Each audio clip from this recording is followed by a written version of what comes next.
and welcome to this episode of the Advocate's Voice Shorts. Today, we are going to be discussing communication and knowing your audience and body cues of talking to people outside of our community in order to get our message across. We're going to do this a little differently today. I'm going to bring each of the panelists on one at a time, ask them a question, each in row, and then afterwards we will come back and we will discuss this as a panel. So I'm really glad that you've joined us. Thank you for that. And let's begin with the short.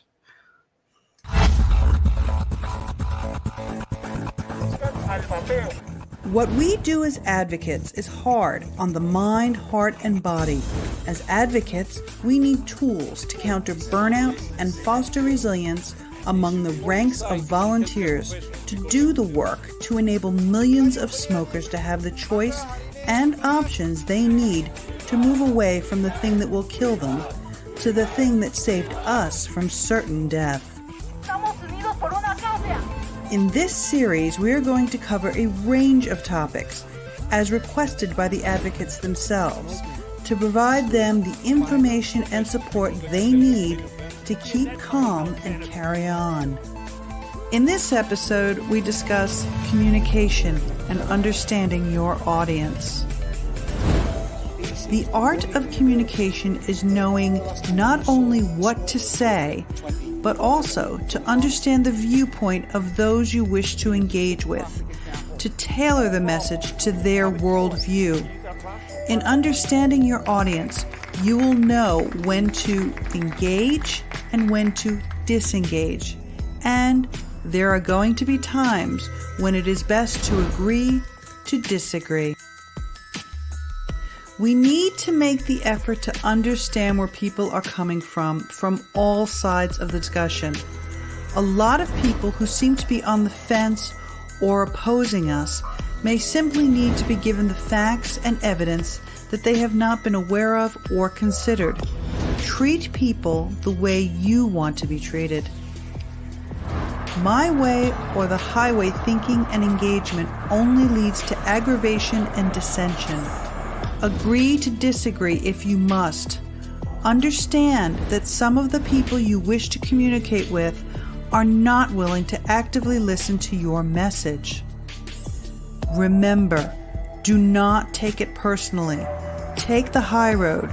Don't take the bait. Treat people the way you wish to be treated. The old saying that you can lead the horse to water but you cannot make it drink applies.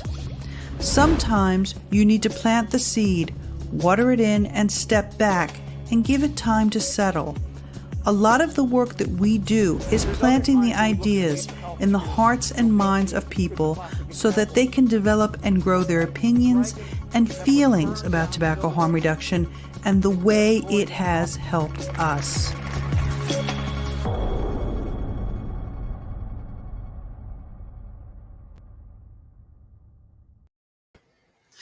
Hi, welcome back. I hope you enjoyed that. I am going to start by bringing in Liana Hudspeth. So everybody, please welcome her. Hi, Mom. How are you? I was eating dinner. Oh, sorry. It's okay. No, I just got home. Okay. No, it's cool. Good day? You had a good day? Okay. The knee is giving me some challenges. Oh, sorry. But it's getting better, and I just got some delightful samples. My first sample is of Delta 8 gummy, so I'm going to try like half of one later and see how that goes. Sounds like a plan. All right. How are you? I'm good. I'm good. It's been another busy week. Next week will be the same. So it's my life. I'm going to ask you a question, and I'm going to need you to answer it for me and just as succinctly as possible. All right. Because I'm going to carry on then to Lynn's and then to Skip. So my question for you is, what do you think the main point should be that advocates have when they are talking to people outside of the community? The main point? Mm-hmm. The main point outside. Yeah, when you're talking to somebody who isn't, one of us. Wow, that's deep. What my mind goes to first is just focusing on the truth, the facts, and your own personal story, which would be most relatable to someone that's on the outside of our community. Okay, fair enough. Fair enough. Do you have any ideas on how the best way to go about doing that would be? It really it's determined by the audience and Mhm. how you met and how you cross paths. Like, it's different when I'm outside, maybe sitting with a smoker, and it really starts with listening, because usually in their first couple sentences, when you get onto the subject, they're going to let you know what their viewpoint is and where they're at, and that will determine how the rest of the conversation will go. Fair It enough. it depends on where they're at, which is where Yeah, you gauge is where you start. meet them where they are. Yep. Yes. Thank you for that, darling. I'm going to bring on Lindsay and get her take on a question. So we will see you in a minute. Good. Hi, Linz. Hi, how bad is the background noise? It's not bad. Awesome. Okay. Somebody's All right. taking a shower. It's one of my parents. So the people Thank who you for made sharing me. that. Well, they're loud. Well, I don't know why they're doing it while I'm on the podcast, but I'm not going to go yell at them. Let's not Yeah. go there. Yeah. Yeah. Now, my question for you is, what should advocates do when they're speaking with elected officials to be taken seriously? Oh, well, first and foremost, try to stick with your own elected officials. That they make sure that you're a constituent of theirs, and I would sit there and harp on that they know that when they go to the ballot next year, or when they go up for reelection, that you're going to be somebody who decides whether they're going to be reelected or not. But also never, I guess not, don't be so hostile. It's very easy to get caught up in the passion, especially with some of these. I've got very choice words. I want you put in your own adjective, lawmakers that were just are completely clueless, and if anything, seem almost disdainful of tobacco harm reduction. Don't get super aggravated. Yes, it saved your life and everything, but they just don't understand that, and just kind of always just keep your cool on that one, but also harass them like Andy Dufresne. Write them a letter and just keep in contact with them. Yeah, no, fair enough. Okay, I wanted to be succinct, so no, you were, and that was good. Thank you for that. I am going to put you in the back and bring Skip forward, and we'll hear from Mama Skip. So we'll see you in a minute. Hi, Skip. Hi, Nancy. How are you? I'm good. How are you? I'm good. I had a nap. I'm ready to rock. Naps are good. Yes. Okay. The question that I have for you, what do you see as a barrier for advocates when communicating clearly and effectively? I think sometimes our biggest barrier is actually ourselves. We fought so hard and so long that it's really hard to be patient, to just relax and not be in fight mode, like Lindsay was talking about. I think we have to slow down and keep things friendly and conversational. I think we forget to listen first and then ask questions. I think it's hard to know what to say and how to say it. There's so much misinformation. I think, like in the movie where it said, plant the seeds and let them grow, is super, super important. And sharing our stories. Yes, they need to know the truth. They need to know the facts. They need to know the science, but they need to know the human side. And I think when we're kind and patient, that'll bring down those walls and take away some of the barriers. Yeah, fair enough. We have to listen to understand and not listen to respond. Yeah. Even though that's what a lot of them do. And that's very frustrating. And It we're going to is. talk about that with everybody. I'm going to bring everybody in here. We're going to talk about that, ladies, how we deal with people who listen to respond as opposed to listening to understand. So let me bring the rest of the girls in. So Lindsay's back and Liana's back. Hi. How do we each deal with this concept of people that we're talking to that listen to respond as opposed to listening to understand? I will start with Linz. Linz, how do you deal with that? Well, one, who's listening to respond? I don't even think they're listening at all when I'm sitting there in state legislative hearings. Um, I guess I guess go deeper into your argument. I guess you have two ways to approaching them. The skip version, I would say the be kind version would be more of like, why do you feel that way? What are the studies that you've seen being nice about it?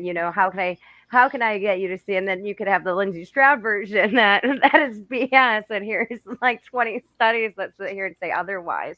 And obviously that's not working now. So I guess it would be digging deeper into them and figuring out why it is that they feel that way, and figuring out, I guess, some common ground you can get. And that response is that you can maybe have them think, kind of outside of their box and not look at you so much as the enemy. Yeah, fair enough. Fair enough. Liana, how do you think we can all better engage with people finding that common ground? Like you put it before, meeting someone where they're at. Where did you hear this information? Tell me more about how you learned this and what developed the way you feel it, because then you're identifying with their feelings and where they got their information and how they got their viewpoint. When you go to their site and you're caring about where they got their information and seeing like that, and you're not just like attacking and being defensive, they're more likely to be receptive to the truth and information that you put forward to them later. Like I said, the first part of the first couple sentences that I have someone talk about it often happening on the smoker's bench outside my salon. For me as a consumer, not in Lindsay's shoes, I would die. It's within the first couple sentences, my friend died. They got that. That's a lot. That's a really really a tense, passionate feeling about vaping. Whereas I was always wondering about that. Did it help you?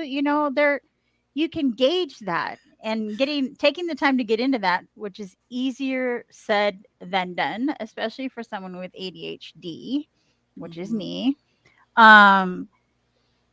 It's really effective. They're more likely to sit there and have a conversation with me for the next 10 to 15 minutes, however long my break is while my client is processing, and get into something. If they have more questions, and they really are interested and they want to know more about it, because sometimes they want to actually help another smoker in their family, even if they don't smoke or do smoke or themselves, I give them my number and say, we can talk about it more at another time. Fair enough. Fair. Yeah, that's kind of the way I do things. Now, Skip, Miss Be Kind, tell us how you believe people should deal with those people that don't want to hear the message and they don't want to agree to disagree. What is the best exit strategy, do you think? Ooh, that's a good question. I think not letting it degrade to name calling, take the high road. Like if you're interacting on social media, sometimes you just have to know when to bow out. There's just some people whose minds you aren't going to change, and you're wasting your time to sit and argue with them. So if the conversation's going nowhere, just let it go. Move on.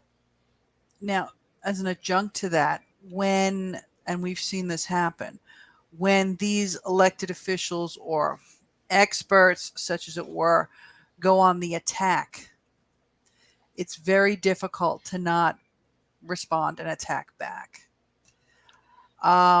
Let's talk about this, ladies. Let's talk about how we should all react or not react when that happens, because that's something that I see happening more and more.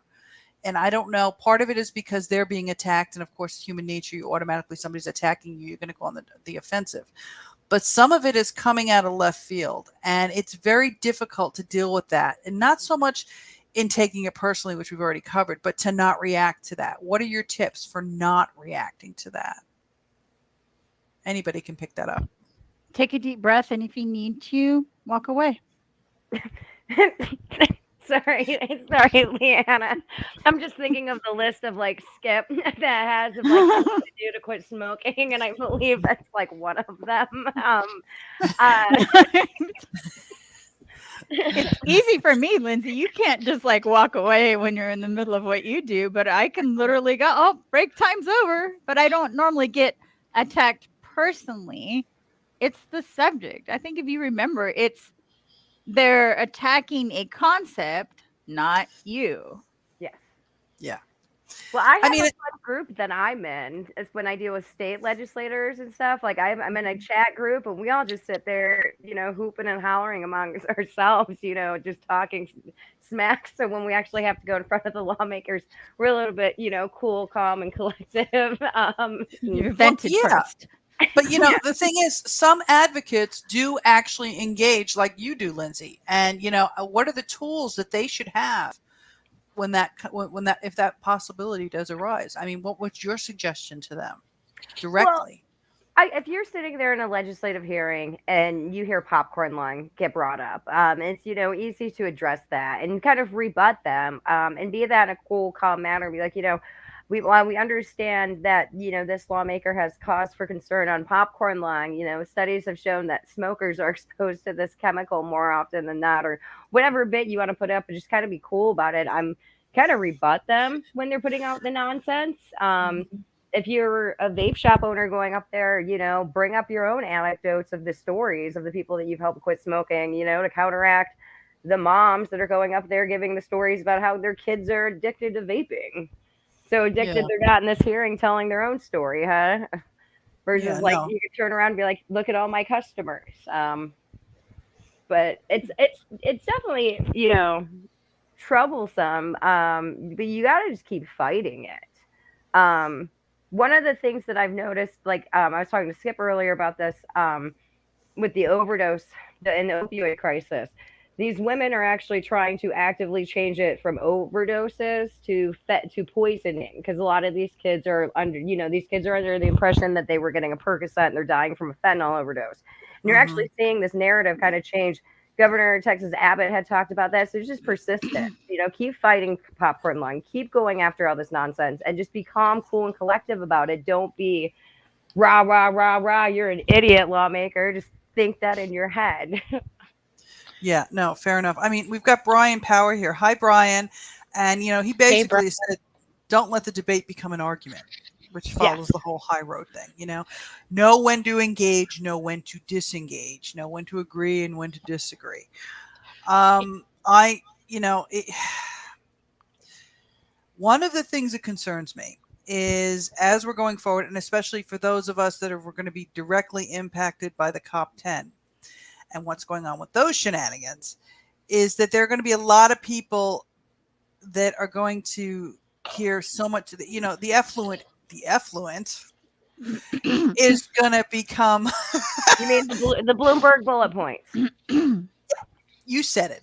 The effluent is going to become more and more pervasive, and we're going to be doing a lot more fighting. And I think we need to really conserve our energy in such a way that we only fight those battles that may have some kind of an impact, because I think they're just going to throw so much crap out there. If we try to hit everything that they throw out there, we're going to get exhausted and we're going to be like, pfft. So what do we think are the main points going forward that we need to effectively communicate on? Can I start that one? Oh yeah, Linz, you can start that one. That this isn't big tobacco's next ploy to hook kids, and that consumers actually force big tobacco to make different products. Yeah, that's one. I like that one. Yeah, Skip. I like that one. I like that one. A lot of them will claim that these products don't really help people quit smoking. So again, drive home that story. It helped me quit smoking. Um, it's hard to counteract the kid thing. Unfortunately, life gave me an advantage in that one because smoking almost killed my kid. So when I talk to a parent that's very anti-vaping, I find it better to talk about our kids. Let them share their kid's story. I share my kid's story. I almost died twice from a heart attack. And then we're talking mom to mom, and then it's way less heated. And then it's easier for me to stay calm and not sound like I'm one of them crazy conspiracy theorists, that nobody will take seriously. So. Yeah, no, fair enough. Liana, sorry. Too many L's. It's okay. Somebody needs to change their name.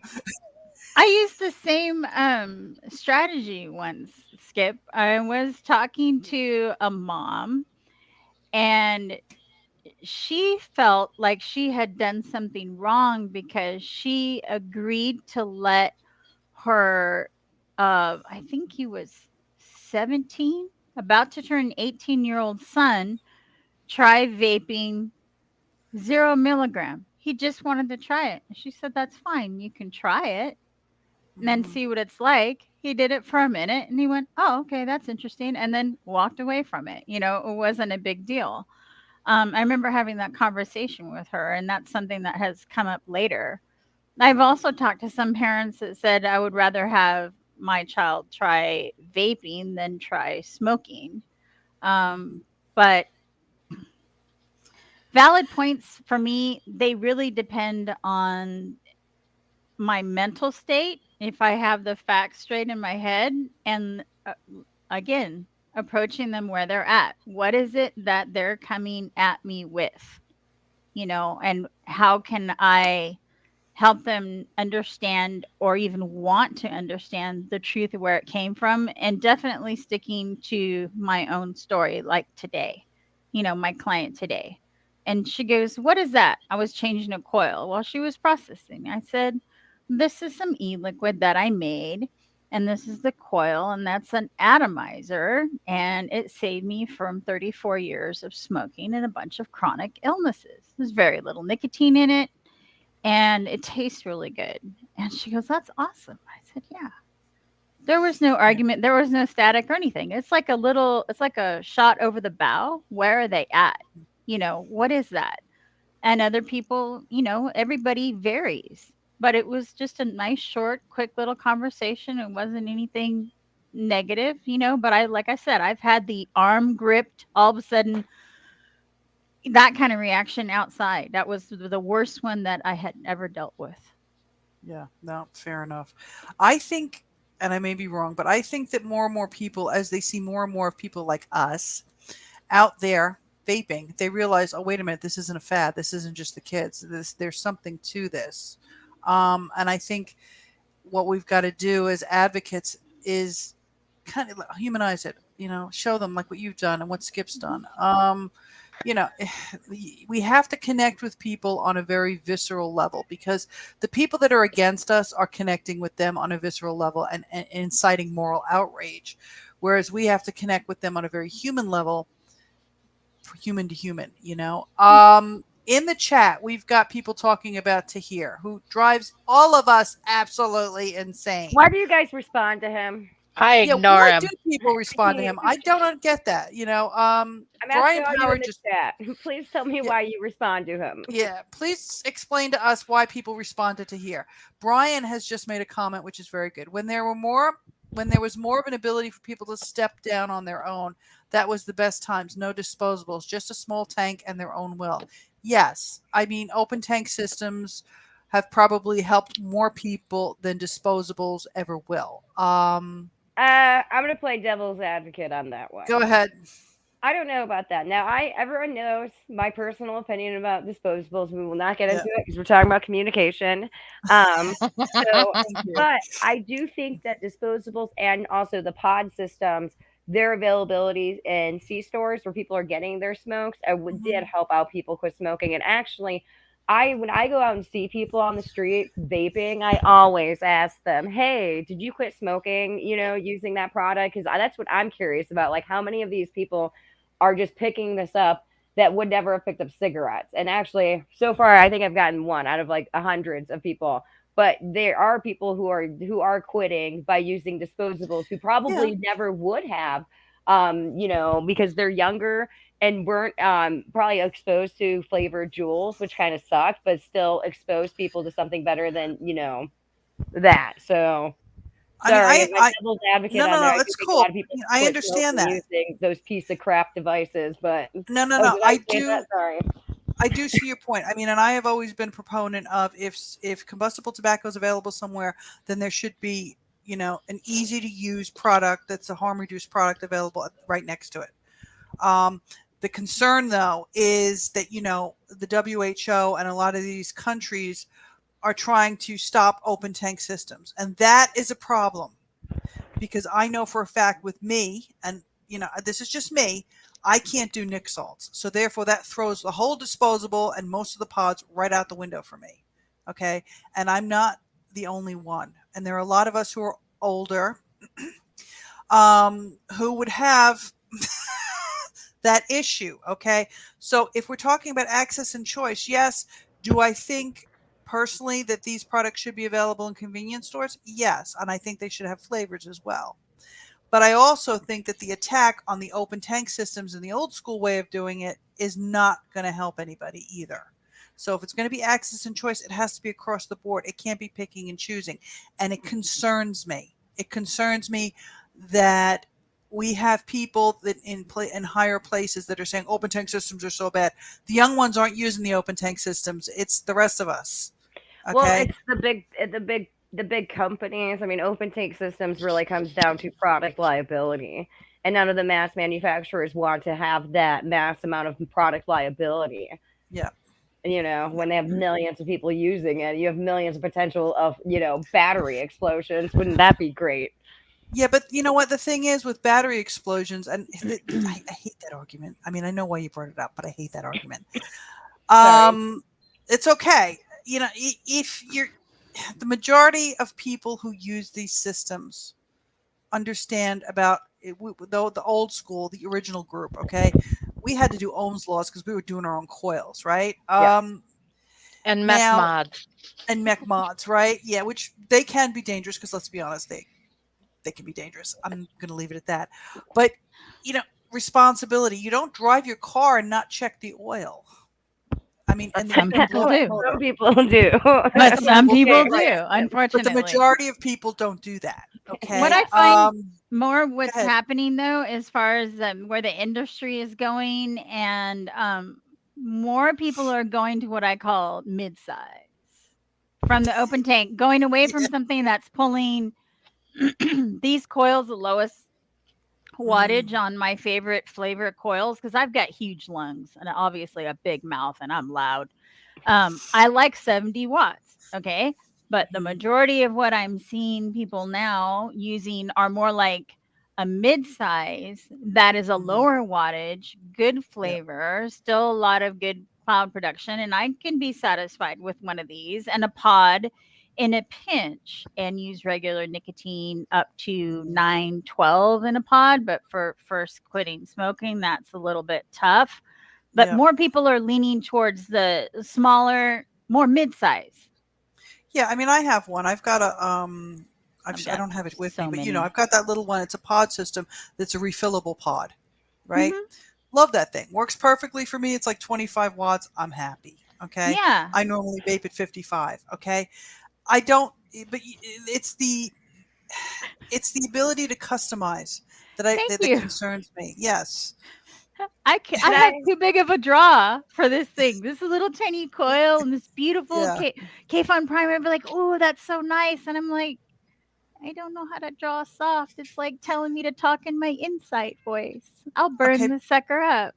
Yeah, no, I know. I got a comment here. Nancy, I talked to a lawmaker up here. I don't know where up here is, but that's okay. North Dakota. North Dakota. Thank you. He actually told me the same thing. Why do I need to know how it works when I can just bring it somewhere? Yeah. vape shops would be more ideal. I mean, and that's the other No, thing, okay, I'm especially. doing it now. I'm putting real. Now I'm of my own anecdote. When I started back in Lindsay. 2016, vape Yes. shops with a bunch of awesome judgmental people. Okay, I remember walking into one and I was like, I'm a smoker, and he's like, yeah, I can smell it. This guy had tattoos going up to his chin. Like, okay, my smoking is so offensive. You scare little kids, dude. But like, vape shops did, and and they still. I think they've gotten a little bit more inclusive. But I remember going into vape shops and it's like, you ain't from around here, and stuff. So, and for somebody who only sees counterculture vape, they only see, I mean, even though it's not happening anymore, the big clouds or whatnot, it's going to be off putting for them to go into a vape shop if they've never been in one before. I do think that I've always told people, if I've seen them in a C store and they're looking at vapes, I'm like, that's to try it out to see what it's like, because it is different than a cigarette. But you need to go to a vape shop because you are going to end up finding the better product for you. You're going to end up finding community that's there, but it's hard to get people into there. And unfortunately, the products that are sold in C stores are, big tobacco products, and they want to keep the people on their products. They ain't going to go send you off to a vape, shop to go to their competitors. Exactly. I mean, and that is a problem. I mean, that's what's decimated the industry there in the United States. Skip? And while we're talking communication, we need to remember that we don't just communicate with people who think different than us, but we communicate with people who smoke, who need our help to quit smoking. Yes. And there are studies out there from a couple of years ago. I think the vibe in most vape shops have changed a lot in the last couple of years. But in the earlier years, a lot of women were afraid to go into vape shops. They were too macho. And to walk in by themselves with a group of guys chucking big clouds, all in their black T-shirts, a lot of women were uncomfortable. I'm a biker chick. I was fine with it. I was one of them, and I go to dive bars, okay? But the vapors scared the crap out of me back in 2016, okay? It's we need to make sure that as a smoker, they were so judgmental. How dare you smoke? You know about this. Yeah. Sorry, I like it. That's in some countries. That's in some places. That's not in all places. And like Skip has said, it has changed a lot. But we do need to remember that we're talking to smokers. And you know what? Those poor smokers, we were there once too. Yep. They have been so demonized and so ostracized and shamed that we got to remember, hey, remember where you come from. Remember how, this is how you got away from it. You're trying to help people. So don't shame them. Don't ostracize them anymore. And I see a lot of people, it's like people who quit smoking completely. When we run into people who've completely quit smoking without the use of anything, they've quit cold turkey, and they are absolutely horrible to everybody. Like, oh, look what I did. Oh, I'm so great. Well, yeah, you know what? I'm glad for you. I'm glad you were able to do that. But, some people need help. Some people gain a lot of weight and they can, through sheer willpower, cut themselves down and lose 50 pounds. Some people need Weight Watchers. Doesn't matter how they do it, as long as they do what they need to do to be healthy. And that's what we need to remember. Liana, I can't hear you. It hasn't been that long for me, so the struggle is still fresh. So when I'm talking to a smoker, I tell them all the things that I went through trying to quit, everything that I tried, what it did with me, how long I could quit, when I was stressed, it would come back. Like, I became as relatable as I could. I told them I was embarrassed by the smell on my fingers when I was cutting hair or waxing someone's face. Like, we talk about the various struggles and the things, and like I'll ask them, like, what have you tried? Because it's not always vaping that's gonna help them. Yeah. Some people are able to do certain things, and other people in my own category that have struggled with usually some kind of mental illness or anxiety. I realize that nicotine on a steady deliverable form, whatever form that may be, is extremely beneficial for them. And I need a hand-mouth fixation. And I didn't get to go into a vape shop to find this out. I had people actually come to our house to help my ex-husband and I booted and hissed it right off the bat and said I was going to choke and cough, and yeah, I choked and coughed, but I wasn't giving it a fair shake. And then when I picked up smoking again because of stress, I got really sick. This time I had the beginnings of COPD, and I'm like, okay, let me go revisit this.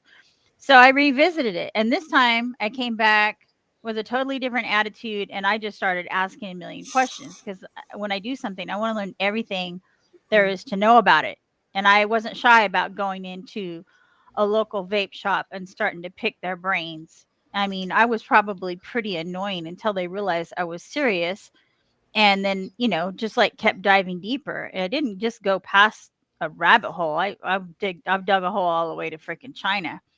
Um, and just exploring all the ins and outs and everything. And like, here I am sitting here, and it's only been for me since the end of 2018. So I think when Okay. talking to a smoker, relate to them, ask them questions, ask them if they've even ever wanted to quit, or what they've been through. I think that's really important, and not forgetting the darn struggle. I'm self-medicating. I'm not addicted. I'm self-medicating with nicotine. It helps me. Yeah, I'm going to show a banner. Thank you for this, Skip. On the bottom is a link. I know it's ridiculous and long and whatever, but if you can catch it somehow, actually, can somebody bit.ly that so we can just bit.ly that? Can we bit.ly it so I we can can I share don't it? know how. What's I'll bet Bitly? it. It's a It's It's a website. short for men. link. It's short link, and then people don't have to type all those letters. Are you doing that for me, Linz? I am. Can it be posted in the comments maybe Yes, on I will YouTube? do that. I'll post it in the comments too. I got you. Okay. So- Yay. I just gotta log in. I had an argument one day. Yes, I argue with somebody who said there just isn't enough ways to quit smoking, that nothing works. And shortly after that, I think it was the CDC that had the tweet about bird watching to help you quit smoking. What? Lord. I missed this one. Okay. Yeah, bird watching is on that list. Hmm. And then I was thinking about a song from years ago about 50 ways to leave your lover. Oh, So yeah. Paul Simon. Paul Simon. Yes. I made a list of 50 ways to quit smoking. And some of them, like bird watching, seem really, really silly to us.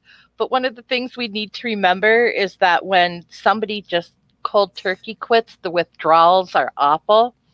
So one of the things that the experts will recommend is things to de-stress, to calm down so that the cravings aren't as strong. So some of the things on that list, like vaping or snooze, are proven ways to quit smoking, and some of them aren't. Like one time there was a tweet by some anti-tobacco group that if you're craving a cigarette, suck a straw or put a pen in your mouth. And as people who believe in tobacco harm reduction products, we often hear the argument, it's not FDA approved. Well, all kinds of things on that list, which come from some of them from various experts, aren't FDA approved methods to quit smoking either. So if the CDC can make a health claim and tell you watching birds will help you quit smoking, and it's not an FDA approved method, then my silly list is what it is. Your list is beautiful. Thank you for sharing that. That's My very warped good. sense of humor. Awesome No, list. but I mean, it's true. A lot of people, and I know this is about communication, but this kind of ties into this as well, is we've got to understand, everybody's always talking about nicotine, nicotine, nicotine. A lot of it's behavioral. A lot of it is, like Liana said, hand to mouth. I mean, and we need Smoking to after communicate. a meal. Excuse me. Routines. Habitual routines.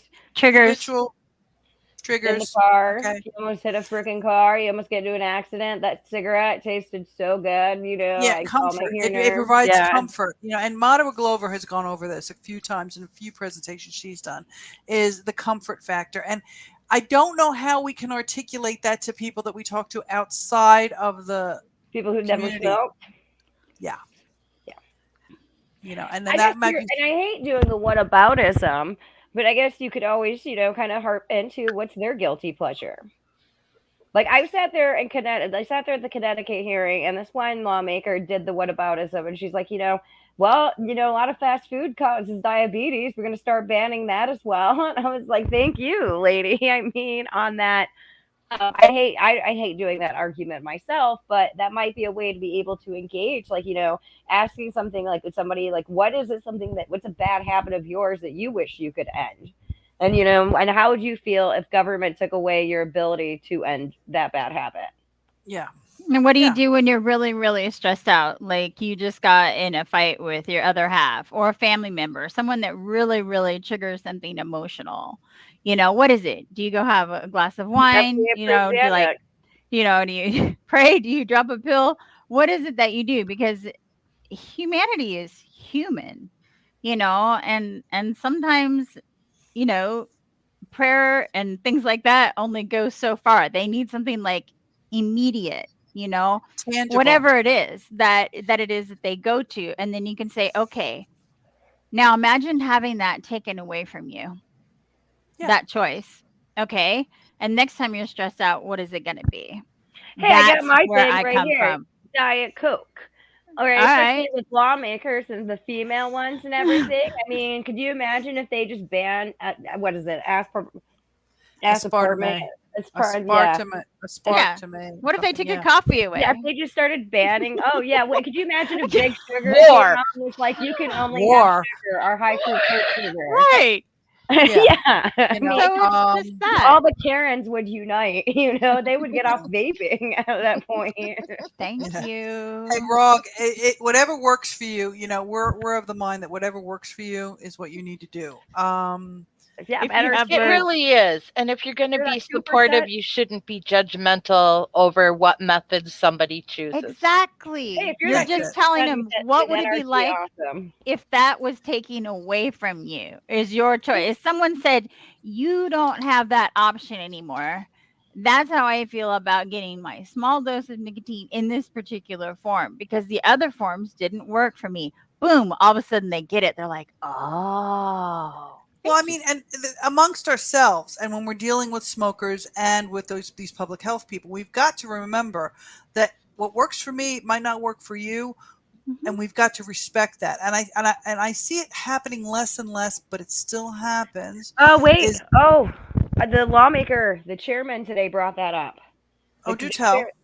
The chairman in Connecticut, Scanlon brought that up. He was like, I started smoking at 15 and I was able to quit cold turkey, and I understand that other people can't, so he actually wasn't like, he wasn't really completely, it was a flame. Well, actually it was a vape ban. It got passed out as amended that it can only be in age restricted stores, but it looks like it's going to actually just be killed because it's all or nothing amongst the ants groups and stuff. Yeah. But I kind of respected that he, acknowledged, he didn't acknowledge vaping being a form of tobacco harm reduction, but he did acknowledge that some people have quit smoking, and that and he acknowledged that cold turkey might not work for everybody else, like it worked for him. Well, you're right. It only works for like less than the NRT, but yeah, some people can do it.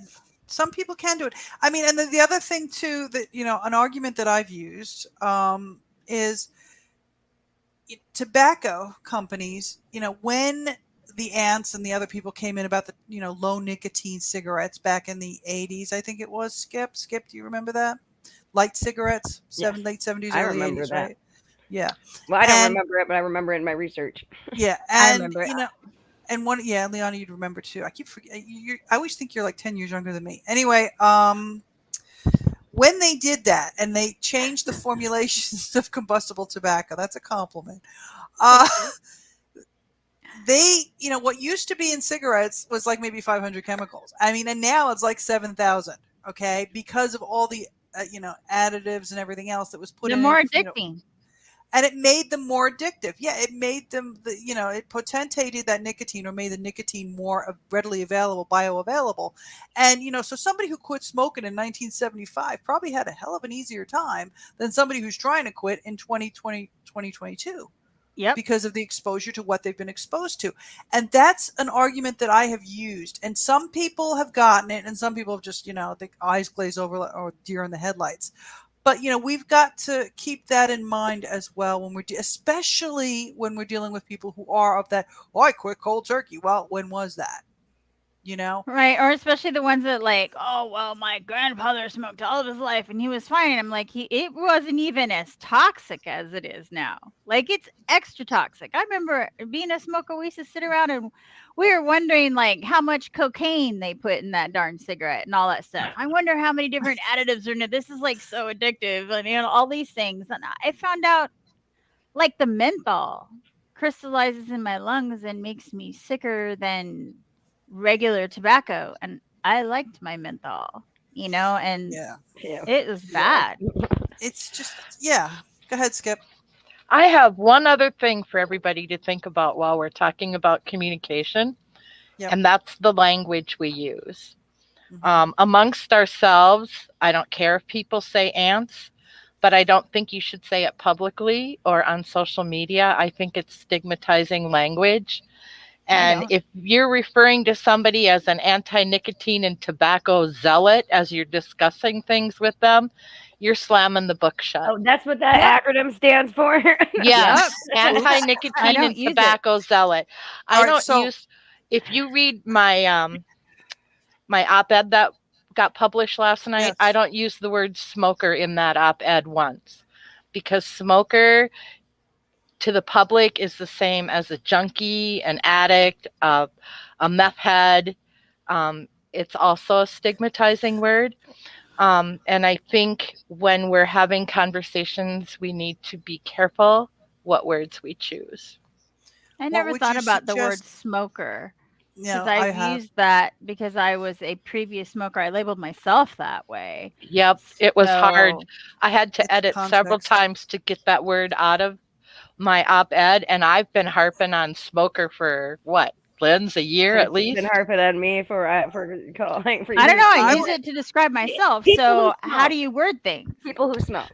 People who smoke. PWS, just like a substance use disorder, SUD. About 6 years ago, Bob Innes and I brought up the idea that we need to stop using the term e-cigarettes. I hate that word. Vape. I don't. Because of the cigarette connotation. And people wouldn't do it. And, we started using personal vaporizers. And then, of course, the other side, the people who are against tobacco harm reduction, see, Skip, I can do it. Good job. Came up with electronic nicotine delivery systems or electronic non-nicotine delivery systems. And what it does, and I see the point, it makes it pathologic. It creates, it's denigrating. I want to say it pathologizes, but I'm not saying the right word. Medicalizes it. It medicalizes it. Yeah, thank you. Duh. And we've got to be careful. More like pharma. What some people are using now, because there are a lot of things people can vape outside of nicotine, and because of the whole EVALI thing and THC, some are using NVP, nicotine vapor products, to make sure that people understand you're talking about nicotine, not marijuana, because you can vape either. I would get out of acronyms just in general. Actually, Julie Wasner pulled me aside years ago when I started running for Heartland, and she told me, because I was calling them N's, or I was calling them VNPs, depending on what was happening and what research I was seeing at the time.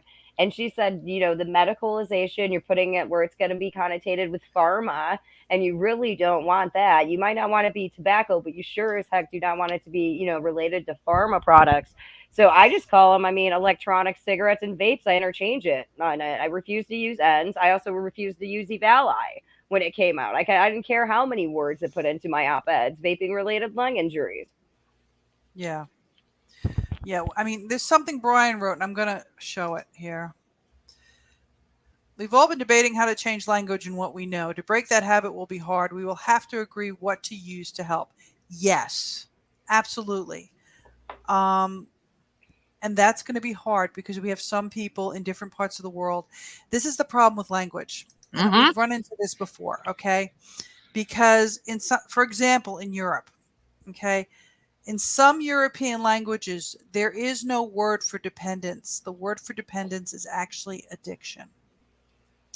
So when we decide we're going to agree on terms, we've got to be sure that they are easily translatable into the various languages of the various organizations and consumer advocates that we have. So keeping it simple.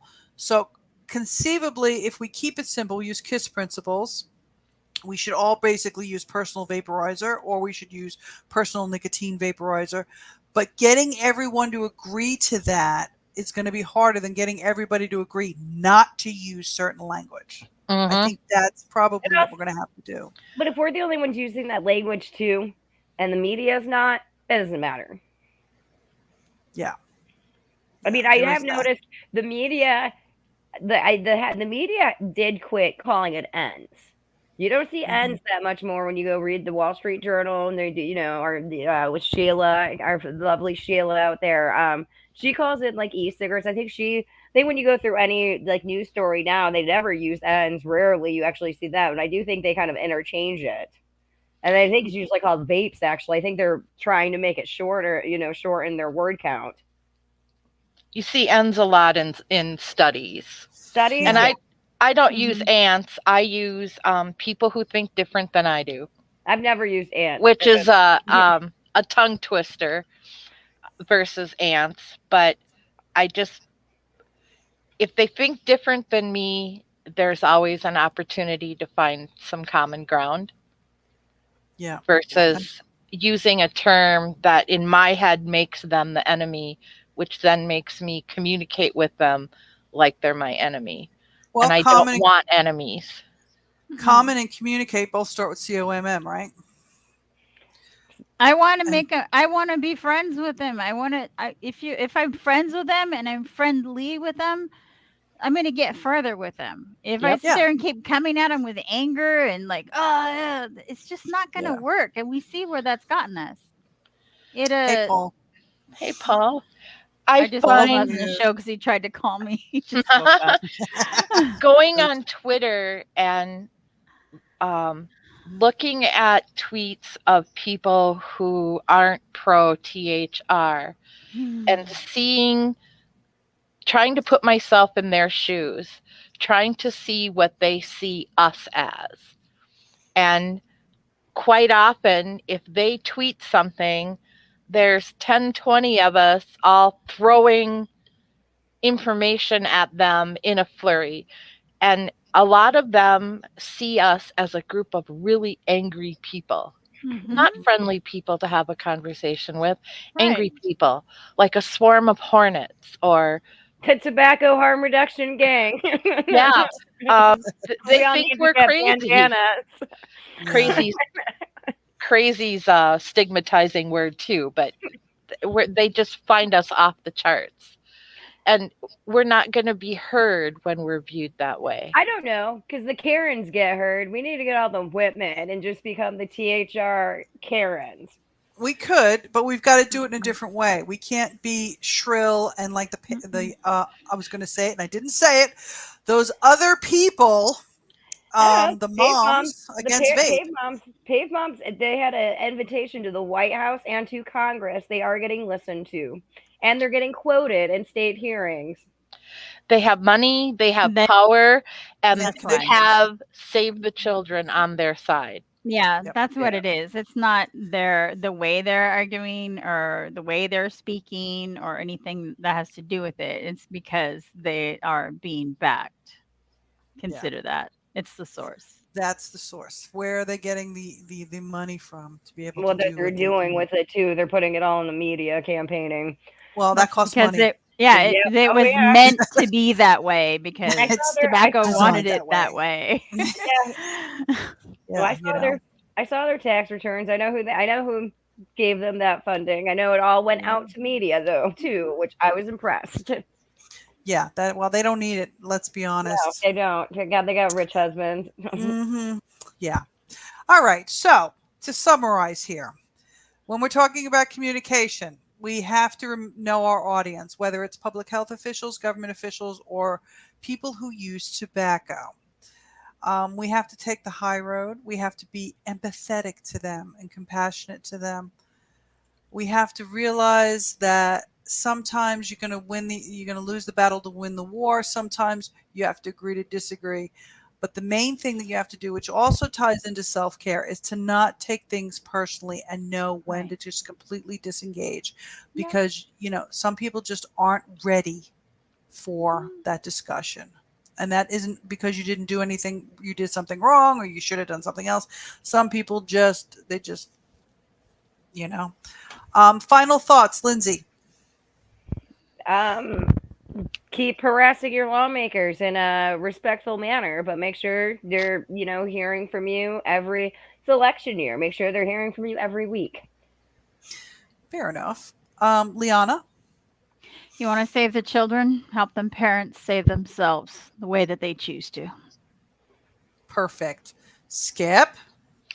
You're never going to get anywhere without kindness and respect. Agree.